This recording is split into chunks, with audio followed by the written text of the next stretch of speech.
রাজ্য বাজেট নিয়ে বিস্ফোরক শিলিগুড়ির বিধায়ক শঙ্কর ঘোষ। আবারও জানাবো যে রাজ্য বাজেট নিয়ে বিস্ফোরক শিলিগুড়ির বিধায়ক শঙ্কর ঘোষ।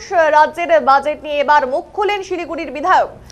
রাজ্য বাজেটে উত্তরবঙ্গের বঞ্চনা তুলে ধরলেন তিনি। সোমবার শিলিগুড়ি জার্নালিস্ট ক্লাবে এক সাংবাদিক বৈঠক করে রাজ্য বাজেটকে উত্তরবঙ্গ বিরোধী বাজার বলে কটাক্ষ করেন শিলিগুড়ির বিজেপির বিধায়ক শঙ্কর ঘোষ।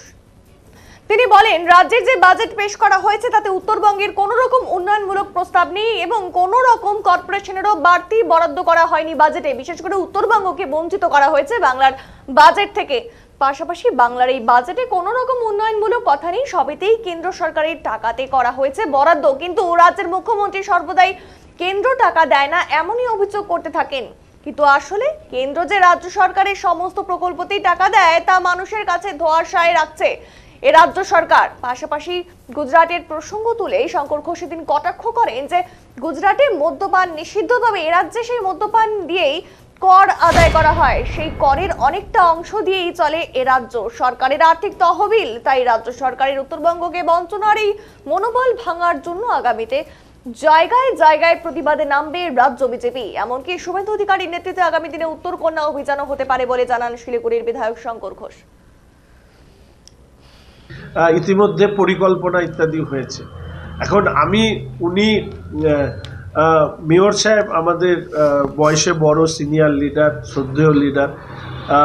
আমি একটা ব্লকবাস্টার সিনেমা ছিল, আমি হঠাৎ মনে হলেও আমি ওনাকে এটা বলবো না, কিন্তু আমি শুধু এইটুকু বলবো যদি এটা হয় নিশ্চিতভাবে ভালো হবে। কিভাবে হবে নিশ্চয়ই মানুষের সাথে ওনারা কথা বলবেন, কিন্তু পুরো বাজেটে আলোচনায় শিলিগুড়ি মিউনিসিপ্যাল কর্পোরেশন তার ওয়ার্ড বৃদ্ধি সম্পর্কে একটিও শব্দ আমরা শুনিনি।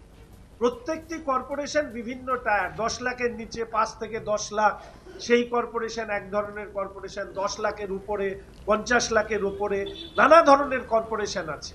ফলে সেই কর্পোরেশনের ক্ষেত্রে আমাদের এখানে কোনো নোটিফিকেশন ছাড়াই মাননীয় মেয়র সাহেব কেন এই কথা বললেন সেটা আমি জানি না। তবে আমি খুবই খুশি হব যে এই প্রশ্নে সরকারি নোটিফিকেশন আসুক। আপনারা জানেন যে এছাড়াও আমাদের মাটিগাড়া ইত্যাদি অঞ্চলে ডাবগ্রাম সহ উত্তরবঙ্গের বিভিন্ন জায়গায় পৌরসভার দাবিগুলো ছিল, কিন্তু একটি পৌরসভা নতুন সংযোজিত হবে এই ধরনের কোনো কথা কিন্তু আমাদের এই বাজেটের সময় যেখানে এগুলো উল্লেখ থাকা দরকার সেই কথাগুলো নেই। এবং সেই জন্য আমি বারবার করে বলি যে উত্তরবঙ্গের মানুষের যে প্রতারণার দলিল আমি বিধানসভায় 2021 সালে জয়ী হবার পর থেকে আমাদের রাজ্যের অর্থমন্ত্রীকে পেশ করতে দেখছি, তার সর্বাত্মক বিরোধিতা উত্তরবঙ্গের মানুষ করুন এইটুকু